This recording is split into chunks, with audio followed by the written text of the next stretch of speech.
Jæja, Glaða Marja, 5-1 sigur í dag á móti HK, hvernig var frammistaðan? Hún hefur nú alveg verið betri.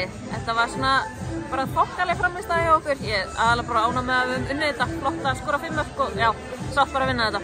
Þú veist eitthvað sérstaklega ósátti fyrir hálfleikinn, Elín Helena segir í viðtali í hálfleik að hún hef ekki verið sátt, tekur undir það? Já, ég get alveg tekið undir það. Við vorum svona frekar sloppy, mér fannst það ekki vera að líka sjálf okkur og hefum bara getað gert betur en mér fannst þetta vera strax skarra í seinni hálfleik en já, við hefum getað gert betur í leiknum.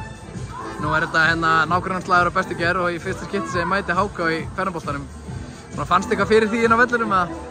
Já, eða þú veist, ég fann ekkert eitthvað sérstaklega fyrir því inn á vellinum en það var sérstaklega góð mæting, maður sá það alveg þar.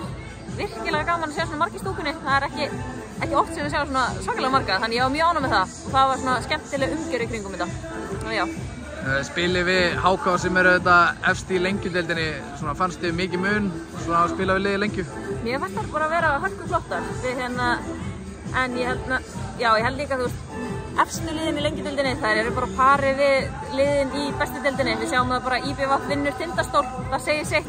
Víkingar gerðu vel á sínum tíma þegar þær voru í lengjudeildinni, þannig þú veist, já, þessi lið eru bara svona á pari.